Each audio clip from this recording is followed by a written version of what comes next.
aya eyokubiri Allah yatugamba nti huwa alladhi khalaqakum, Allah yabatonda, faminkum kafir, abamu muli bakafiri, wa minkum mu'min, abamu muli basiraamu.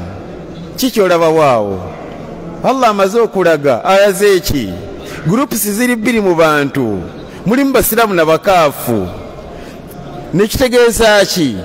Kitegerekeke tokibuzaabuza, kitya mpozi toli musiraamu obeera mukafiri, toli mukafiri oli musiraamu. Nga bwolaba nti kiro na misana, kiro na misana, obudde si kiro buba siwulira. Toddayo okwebuzaabuza nti nze siri musiraamu ate siri mukafiri, lwaki ndi mulokole? Nedda. Okujja ng'osobola otunyonyola nti gwe weetonda, naye yatutonda bw'atyo bye yatusomesa. Huwa alladhi khalaqakum faminkum kafir wa minkum mu'min. Sura ki eyo? Suratu Taghabun, aya akumeka? Aya akubiri. Olwo Allah alagidde baki? Alagidde abakafiri bonna basiramuke, ate webagaana. Kyetwogerako sinnakivaako kyendiko, twogera ku busalafu. Tuli mu nnyingo egamba buli musiraamu ateekwa kuba musalafu. Si optional, si kweyagalira, wabula lwa mpaka. Wasiramuka beera musalafu. Nga bw'olaba nti okusiramuka kw'omukafiiri si kweyagalira. Mu Qur'ani ekitiibwa mulimu sura eyitibwa Ali Imran, aya ya 10. Mu sura eyo Allah yatugamba atya? Yatugamba nti innal ladhina kafaru lan tughniya anhum amwaluhum wala awladuhum min Allahi shay'a wa ulaika hum waqudun nar. Olwalagidde yagamba ati Allah, innal ladhina kafaru, mazima abakafiri, lan tughniya anhum amwaluhum, sente zaabwe n'abaana baabwe tebagenda bagasa bataasa muliro. Wa ulaika hum waqudun nar. Allah yatugamba ezo nku za muliro. Tobuusabuusa mu olwo alagidde, abalagidde basiramuke, ate bwe bagaana ng'afa ng'akola oluku mu nkuzo z'omuliro, eyamutonda bw'atyo bwe yagamba. Bannange tubeere bampisa. Allah waffe tumuwe ekitiibwa, kubanga tetwaliyo ng'atutonda. Laba sokolabe, ate tujjawa omuze gw'omukolerako emputtu eri akwagala okusinga Allah. Allah yakwetondera n'akuyamba n'akubulya ekikuunya omuliro. Nkole ntya? Toli mukafiri, siramuka. Era sura yemu etibwa Ali Imran, aya kumeka? Aya 91. Allah waffe yatugamba atya? Yatugamba nti innal ladhina kafaru, mazima bakafiri, wamatu, ne bamala bafa, wahum kufaru, nga bakyali bakafiri, falan yuqbala min ahadihim mil'ul ardi dhahaba. Allah tajja kukkiriza omu ku bo kuwaayo fayini amuwonya omuliro, ne bw'alireeta zaabu ajjuza ensi eno. Olwo Allah alagidde omukaafu kyalina okukola kiri kimu. Kiki? Agala kuwona obukaafu asiramuke, teri kirala wadde ekikolanga. Mu sura yemu eyitibwa Ali Imran, aya 19, Allah waffe yatugamba nti inna ddiina, mazima eddiini, inda Allahi, Allah gyamanyi, al Islam. Akola atya? Aveeyo mu bukafiri. Kino takikola kubanga Allah tayagala kiraba ku nsi kuno. Mbu yabadde mukatuliki ate kati mulokole. Volongoto. Yabadde mulokole ate kati mbu kati yafuuse Museveni side. Kyekigaana okukola exact Allah kyayagala. tewali kakodyo kosobola kuwona bukaafu, tewali kakodyo mukaafu kasobola kukola kuwona bukafiiri okujjako okusiramuka. waman yabtaghi ghayra al-islami diina falan yuqbala minhu wa huwa fi al-akhirati min al-khasirin. bwatyo Allah byeyatusomesa, anaageza nalondayo eddiini endala nga si busiraamu, Allah tajja kukkiriza. ate ku yawmal qiyama ajja muteeka muliro. alagidde Allah. bannange ebintu biri bibiri tubifaanaganya, obukaafu n'obusiraamu.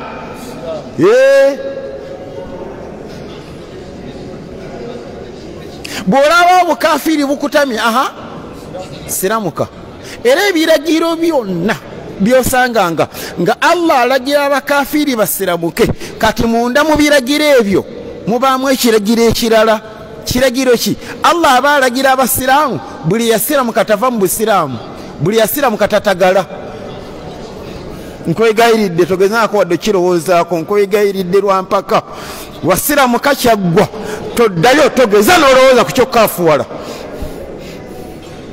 mu hadisi mubaka yakyogerako atya, nabbi waffe sallallahu alaihi wasallam yatuga nti man baddala diinahu faqtuluhu, omuntu ava mu busiraamu mumutte. era waliwo tabi ayitibwa Bajala ibn Abda dumi yatugamba bwati, yatuga nti kataba Umar yayise ekirangiriro nga kigamba nti aniqtulu kulla sahirin, mutte buli mulogo. faqatalna thalatha sawahiri, ne tutta abalogo basatu. nsonga ki gye tuliko? buli mukafiiri ateekwa kusiramuka.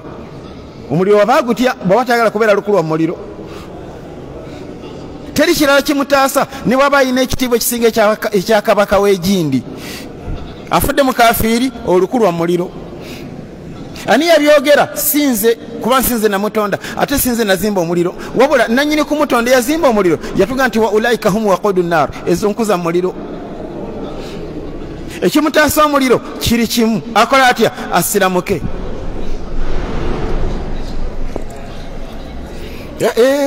ate buli musiraamu togezanga nova mu busiraamu,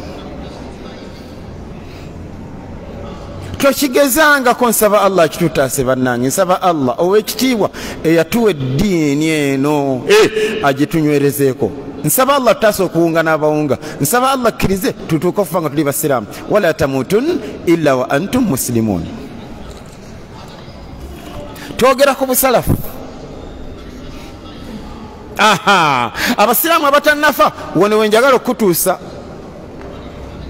watya mpozi nga bwewakkiriza nti eriyo obujulizi nga buli kkiriya nnyo nga bugamba buli atali musiraamu asiramuke, ne mu hadisi emu mbaka kyeyalumiriza. nabbi waffe yakyogerako atya olw'obukulu bw'ensonga yatandika nakulayira. hadisi eri Muslim yagamba nti wallahi nafsi biyadi, ndayira oyo awaniidde obulamu bwange mukono gwe, la yasmau bi ahadu min hadhihi l-umma, teri agenda kumpulirako nga wa mulembe guno yahudiyun au nasraniyun, oba aliba mu yahudi oba mu nasara, oba aliba mu katuliki oba mu seveniside, oba aliba mulokole oba muki, thumma yamutu, n'amala afa walam yu'min billadhi ursiltu bi, nga tanaba kukkiriza message gye naleeta, illa kana fi ashabi nnar, duteeka kuba lukulwa mu muliro. biragiro bya Allah tukole tutya? tubigondere. byetwakawulira biragiro. Allah alagira abakaafu basiramuke. era obujulizi bulagira buli musiraamu totagala bamugumu ng'asula ku ttaka, naye oba gwosinga obwavu ku kyalo, abalokole ne bayeta ssente tozikwatako. kuuma eddiini yo togita, gyegendereze kyekyebeeyi kyo. kati ate wulira bwino nga tonnafa. ومن يشاقق الرسول من بعد ما تبين له الهدى ويتبع غير سبيل المؤمنين نوله ما تولى ونصله جهنم وساءت مصيرا. قولوا الله لقد kikyalagidde eno Qur'ani gyensomye essura eyitibwa Nisa aya 115. Allah waffe yatugamba atya waman yushaqiqi rasul waman yushaqiqi rasul gwe kalitanda nayawukana ku mubaka Muhammad sallallahu alaihi wasallam min ba'di ma tabayyana lahu alhuda atenga obulungamu bumutuuseko buva eri nabbi Muhammadi yaziikanga kasirise sewe mwene mukanya bannabbidaa muziika muyimba zino aya zibatunuddemu eno aya bateebeddemu baani abaawukana ku njigiriza ya nabbi Muhammadi mu bugenderevu waman yushaqiqi rasul gwe kalitanda nayawukana ku bya nabbi Muhammad sallallahu alaihi wasallam min ba'di ma tabayyana lahu alhuda atenge ekitufu akitegedde kiva ku mbaka Muhammadi okitegedde teyasalanga birevu kogwe nze nja bisala bannange ki kyetuliko otegedde kyombaka Muhammadi gwekola kirala Allah kusaasidde bannabwino ne bakusomera nti amazaalibwa g'ombaka yagakuzanga atya ng'asiba olunaku lwa Mande kogwe ffe tukube mataali ffe tusome amawuledi ffe tukole mukolo oyawukana ku nabbi Muhammadi ng'ogenderedde wayattabi غير سبيل المؤمنين وللا ويتبع غير سبيل المؤمنين ويتبع غير سبيل المؤمنين نام لا يوكنك كبريا بالصحابة نوله ما تولى ونسله جهنم وللا الله أمسوبي الزمريرو نكورنتيا kati kyenkufundizaamu nkole ntya beera omusiraamu omusalafu obusalafu kyeki kitegeeza kugoberera basahaba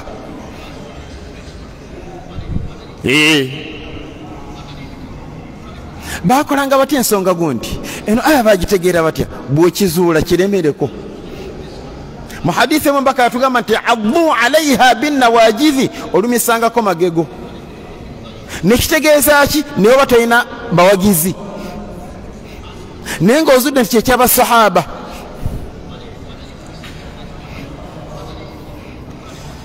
tuli bamukisa nti mu ddalasa ya leero nkusomeddemu suratu Nisa 10:15 nagambye nakino nja kigamba nti okuvuunula ebyo nti sabiilul mu'miniin kitegeeza sabiilu sahaba kubulya basahaba tekubadde kwetumiikiriza wabula kyekiri mu bwino kyekiri mu bitabo waliwo mmanyi ayitibwa Muhammad bin Ibrahim al-Hamdi Muhammad bin Ibrahim al-Hamdi bino bigambo bye ojja bisanga mu kitabo ekiyitibwa anwa'u tawhidi thalatha yagamba atya yagamba nti sabiilul mu'miniin sabiilu sahaba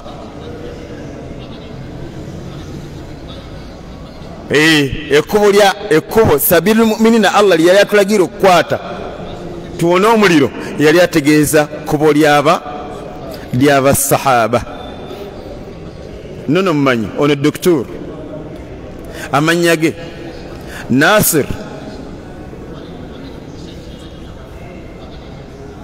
Nasir bin Abdul Karim al-Aqli mu kitabo ekiyitibwa mabahith fi aqidati ahli sunna wal jamaa bwalagira ku aya eyo yagamba nti la shakka tewali kubuusabuusa annahu sabilu sahaba Allah yali atugamba kugoberera basahaba kukwata kkubo ly'abasahaba bye twakoogera ne bifulumya message egamba nti munnange oba tokiwulirangako kiwulire buli atannafa buli musiraamu atannafa kiwulire kitya mpozi buli musiraamu yenna ateekwa kubeera musiraamu musalafu obusalafu kyeki kwe kugoberera basahaba lwaki ateekwa anti tewali kakodyo konna kosobola kukola kuwona bidaati okujjako nga weekutte ku ntegeera y'abasahaba. Eno aya bagitegeera batya? Kuba bannabbi abamanyi otugeta bw'omusaba bwino w'amawuledi ng'aleeta ng'agamba Allah yagamba inna Allaha wa malaikatahu yusalluna ala nabi. Bannabbi ne babakwatira weewo basahaba aya ebagira bamu mawuledi. Kati kyogamba wategeera Qur'ani okusinga basahaba.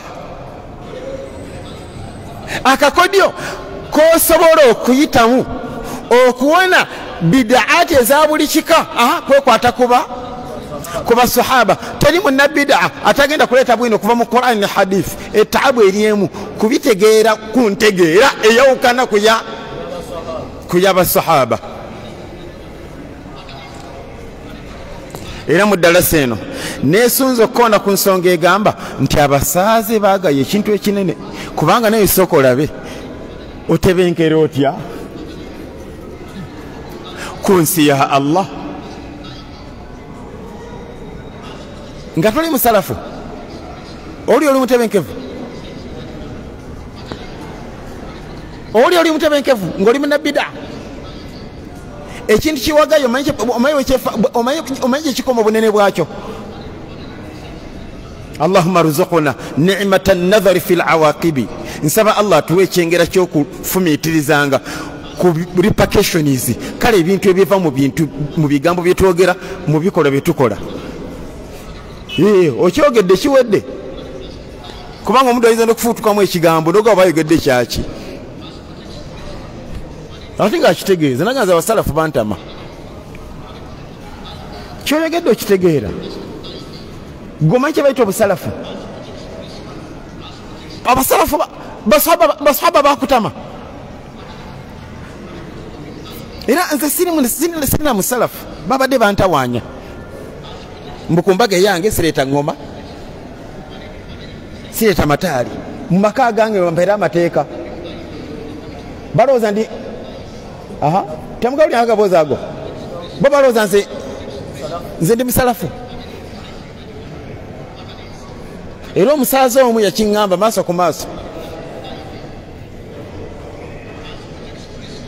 yali akomentinga kale ku misomo gyange naŋŋamba ebigambo bino nga Allah yemujulize niwe twali Allah amanyiwo. Yaŋŋamba nti gwe ni Hasani gwolowooza abantu bonna basalafu nebaza Allah oba ansa nagijjawo mu bwangu ne mugamba nange nkimanyi si basalafu naye bateekwa kuba era olunaku lwaliro nkiddamu nkimanyi bulungi wallahi nkimanyi siri mwana muto nkimanyi abasiraamu bonna si basalafu naye ate bateekwa kuba basalafu kubanga byolaba nange byendaba basiraamu balemedde mawuledi gwe basiraamu balemedde mu kusala ebirevu bakweyesa engoye bazikirikalenge abasiraamu bayiri byolaba byendaba naye wallahi okusinziira ku bwino buli musiraamu ateekwa kuba musalafu. Bwino aliwa omuwulidde waman yushaqiqi rasul min ba'di ma tabayyana lahu alhuda wa yattabi' ghayra sabili almu'minin nuwallihi ma tawalla wa nuslihi jahannam wa sa'at masira. Kogo nze nemedde yeno nze ndi munnabbidaa ate era nsomesa kubirako eddako inshallah. Kale basaaze bannanga b'ebitiibwa nsaba Allah ow'ekitiibwa tufule babitiibwa kuno ku nsi ne mu kabuli zaffe nsaba Allah ow'ekitiibwa atusobozese okutegeera ebitugasa nga tufudde kubanga munnange mu kabuli tebakolerayo tawuba okyali mulamu ng'otegeera nti bulijjo ndi bwakyamu kyangu nnyo okimanyi nti ndi mukatuliki ndi mulokole okimanyi ndi Museveni sidde nokola tauba otya mpozi nosiramuka eyo topiki ewedde nga Allah akurisivinga nga kuwejjana mu hadithi ombaka tugamba nti al islamu okusiramuka yajubu ma qabla kikusonyiyisa byonna ebyakulembera amazambi goyina gonna ge wakulembeza totawana kutunulayo Allah gakusonyiye tukyali balemu osobola okukola tauba kubanga kyoli okimanyi gwe okimanyi bulungi nze ndi musiramu musazi wabirevu nga tonnafa kola tauba weno nyo gamba Allah sikyaddira mu hadithi mbaka yatugamba ati yatugamba ati at-taibu min adh-dhanbi omuntu wakola tauba ezambi nalivaako kama la dhamba la abanga talikolangako basaze bannanga bebitiibwa togayanga ebintu ebinene wali okyogeddeko tokiddamu nze ndi munnabbidaa ffe tuli bannabbidaa kyoyogedde wallahi kinene kale kagambirewo ntujja kisasulira maaso ga Allah kyekikutaasa kola tauba naye agagamba ago abasalafu bantama nze rogo omuzikiti sisaalira waawo okuva enazula nti gwe abasalafu nze saalira wandegeya nakibuli bakutama abasalafu omanyi kye bayita obusalafu a'udhu billahi an akuna min aljahilin awarabbat bayna ekigamba aljahlu obutamanya ra'su kulli khati'a yensibuko ya buli nsobi tamanyi ne kye bayita busalafu weegaana otya ekintu ekyebbeeyi nakino ekigambo ky'abawarabu baruga nti la tumari aljahila fatataabu okusinzira ku ebyo nendaba nga kyetaagisa tufunewo ku musomo twogere ku kigambo obusalafu obusalafu kyeki ekibuuzo kyewebuuziza kinene era kakasa ogusembayo ku lw'obuyinza bwa Allah toyinza kutegeera busalafu kyeki nolemera mu bidaati era olina kusala ddiiro mangu nnyo nobeera musiramu omusalafu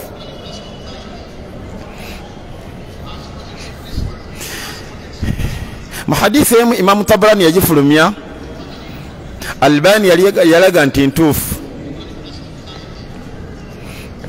fi silsilati al-ahadithi sahiha ombaka yatugamba atya mu hadithi eyo yatugamba nti inna Allaha mazima Allah حجب التوبة عن كل صاحب بدعة حتى يدع بدعته إن الله مزمع الله حجب التوبة يتيك وجيجي وكتيو التوبة توبة يعني عن كل صاحب بدعة بلمن بدعينه hatta yada'a bid'atahu paka nga kibidi ekyakiresi buli munnabida ayena Allah mbanja tauba tokaluba kubanga ebiri mukabuli bizito nnyo tojja bisobola nkole ntya tauba oli munnabida bid'a ziveemu nkole ntya tosobola zivaamu wallahi nkukakasa okujonga Allah akuwadde ekyengera kyaki ekyokudda ku manhaji salaf ku nkola y'abasahaba teri kakodyo kosobola kukola kuwona bid'aati okujjako okufuuka omusalafu beera musiramu omusalafu beera musiramu omusalafu era mu darasi yaffe eno kanangire programu eno kubanga nalabye nga byentuusa ku basiramu ennaku zino ate bizitowamu ne ŋŋamba tujja kufunayo darasa namba nga bibuuzo byokka olina kyobuuza kitegeke inshallah nsaba Allah tusobozese tusome darasa ya leero neddako mekezo eneebanga ey'okuna simanyi ompulira mba njagala bibuuzo twogera ku busalafu ku nsonga egamba obusalafu okubeera omusalafu lwampaka nga bw'olaba nti omukaafu okusiramuka lwa mpaka si kweyagalira, n'omusiraamu okubeera omusalafu si kweyagalira lwa mpaka, oteekwa okubeera musiraamu omusalafu.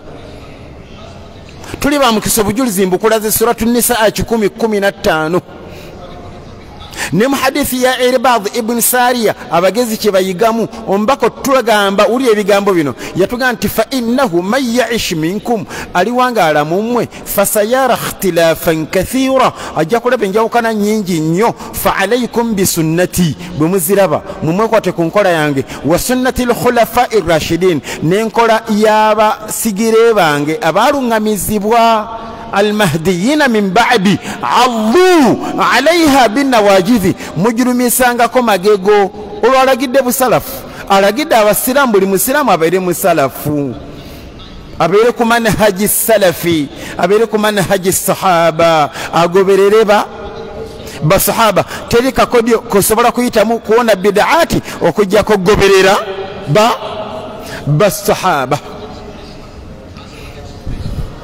Era mu hadisi endala omubaka yalagira ekiyalagira kiri kiriya niwe watayagala kirabo kiraba yatugamba atya yatuga nti wataftariqu ummati n'abasiraamu bajja kwawukanamu ila 73 firqa obubinja binja 73 kulluha fi nnaari bonna bwa muliro illa wahida okujjako kamu qalu bamubuuza wama hiya kekaluwa قال يغامبا من كان على مثل ما أنا عليه اليوم وأصحابي كوغو نتنزي نمدينو ولمدين بنبدا ولي لابوينو كلها في النار وبينجا بونا بورا بمبسلام نبولي لابا ombaka yogera amazima agasembayo yagamba nti finnaari bwa muliro illa wahidan okujjako akabinja kamu bwe bambuuza nti kekaluwa yagamba nti kekalibeera ku busiraamu obufaanaganira ddala na buno bwendiko ne basahaba bange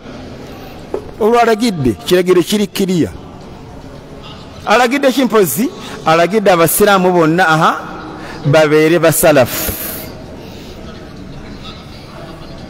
Obusalafu kyeki kwe kugoberera basahaba muki mu nkola y'emirimu mu ntegeera ya bwino.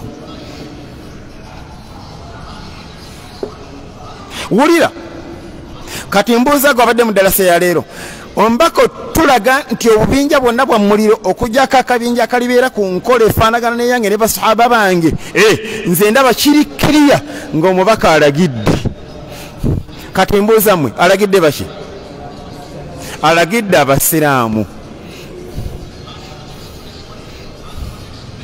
Wasigadde ebibuuzo bibiri ate ensanze agala mumwe. Kale ekibuuzo ekyokubiri naye akirabye. Ani alabye ekibuuzo ekyokubiri? Alagidde abasiraamu. Ekibuuzo abalagidde ki? Babeere basalafu, babeere ku nkola y'abasahaba. Ate ekirala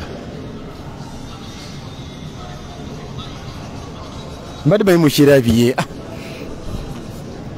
Alagidde abasiraamu bannabida baveeyo bakole tawuba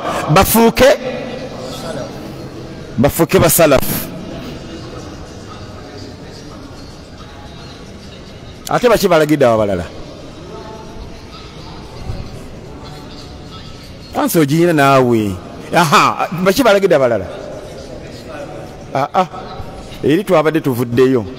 Mbadde njagala ansi ogijja eri kuba twagende nti aya zoolabanga Allah alagira abakafiiri basiramuke, abaalagidde abantu babiri, abaalagidde abakafiiri basiramuke ate abaalagidde abasiraamu temuva mu ddiini eno kubanga ye ddiini entuufu. Kakati bwino gwe tunaalaba nga Allah n'omubaka we nga balagira bannabida bakole tawuba baveeyo bafuuke basalafu. Bwino oyo abalagidde na ono akitegedde. Abalagidde aha yaha dabaso gitegedde gwe gwe kasolyanga Allah alagidde bannabida bakole tauba badde ku manhaji salaf ku ntegeera ku nkola y'abasahaba olwo abalagidde aha abasalafu baluwa abali ku nkola y'abasahaba aha banywe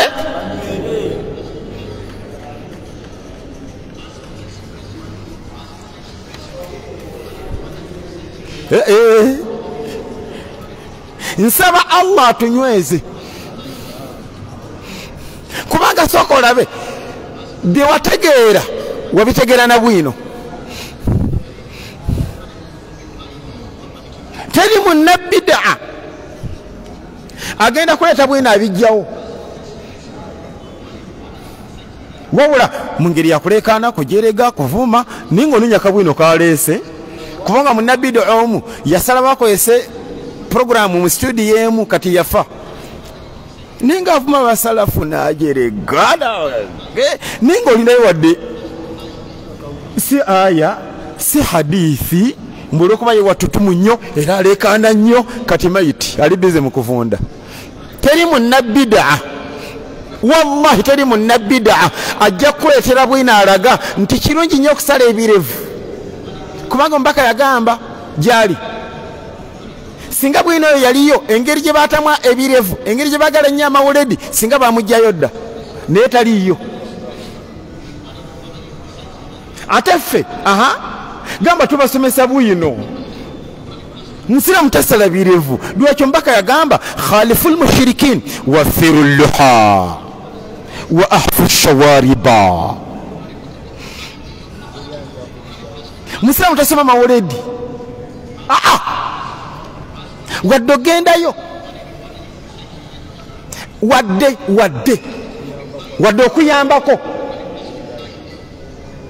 kubanga muhadisi eri muslim yalabikiramu ekigambo kino kinene ku bannabida oba bakiraba batya mbaka yagamba atya yaga nti walaana llahu era Allah yakolimira man awa muhaditha ayamba ku munnabida kikyolabawaawo gambye hadisi eri muslim nikitegeeza nti ono ayamba ku munnabida bwabanga mukolimire kiba kitegeeza kati munnabida yennyini kati yaba mukolimire sukoyadi bwabanga ayambako obuyambi nga mukolimire kitegeeza munnabida mukolimire kibudi kiba kikolimire nnyo bannange Allah yatamwa bidaati tukole tutya tauba teri kakodyo kogenda kuyitamu kuwona bidaati okujjako nga bweyunze ku basalafu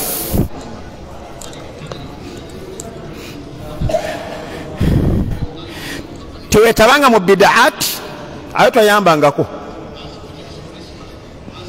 ne bwe badduwa nga yamaamawo kisoboka okubanga baganda bo bagano bitegeera olaba bwogenda osirwala aha noyambako nowerezayo akasawoko oli mukolimire anta mal'un nafsan okusinzira ku bwino zikiri kalenge no aye toyambangako gwe imamu w'omuzikiti gw'egindi abazikiri baze batagala n'emigugu gyabwe baagala ki tupakingako wano seeka naawe only 3 days goba osenzanga kati daba ekisambuzi seeka alina ekisabambi yatukkiriza obakkiriza mu nyumba ya Allah bida mwezi bazipakinga anta mal'un oyambye ku bidaati nanyini nsi ayagala tuzigobaganye tubeere bakisa tuleme kuwagira nakuyamba ku la'ana Allah yakolimira man dhabaha li ghayri llahi omuntu asala nga tasala lillah nga tasala kulwa Allah nga asalira omusingi nga asalira akasolya oyo mubi nnyo nekitegeeza ki tokikolanga nkwegayiridde hadisi emu yayogera bana ate owokubiri yagamba nti la'ana Allah era Allah yakolimira man oyo yenna awa muhaditha ayamba ku munnabida nkwegayiridde tokikolanga la'ana Allah Allah yakolimira man oyo yenna la'ana walidayhi akolimira bakadde be tokikolanga. Mu hadithi mweri mu Bukhari ombaka bambuuza omuntu akolimira atya bakadde be uli abo yasomesa nabbi waffe sallallahu alaihi wasallam yatugamba nti yasubbu rajulu aba rajuli fayasubbu rajulu abahu ye musajja okuvuma taata w'omusajja n'oli naye n'avuma taata w'ono. Mbuuza kubombi ani akolimidde taata we? Yasubbu rajulu aba rajuli ye omusajja agenda n'avuma omuntu agenda n'avuma taata w'omuntu.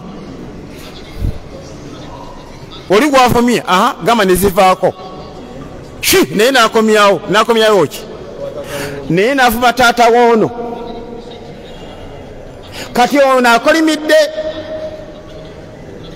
taata we akolimidde bakadde be. Mbuuza aluwa?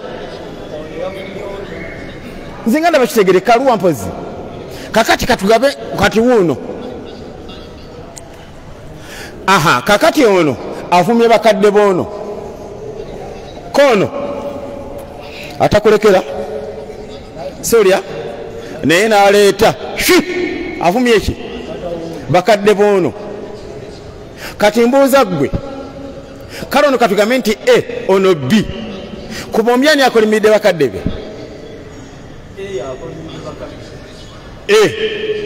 Akolimidde bakadde be. Ate owokuna owekitiibwa yagamba sallallahu alaihi wasallam la'ana Allah yakolimira man oyo yenna ghayyara manara al ard akyusakyusa empanye z'ettaka.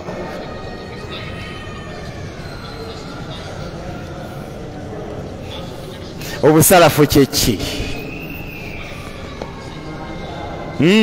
Nagambye engeri okubuzaabuza gye kuyitiridde ku topiki eno kandete ku bamanyi abanene. Kati ono Dr. Mahmoud Abdurrazaq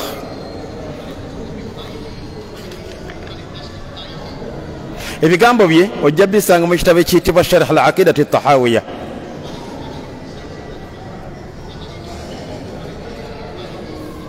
كنا التحقيق يا جماعة من العلماء للتخريج يا ألبان.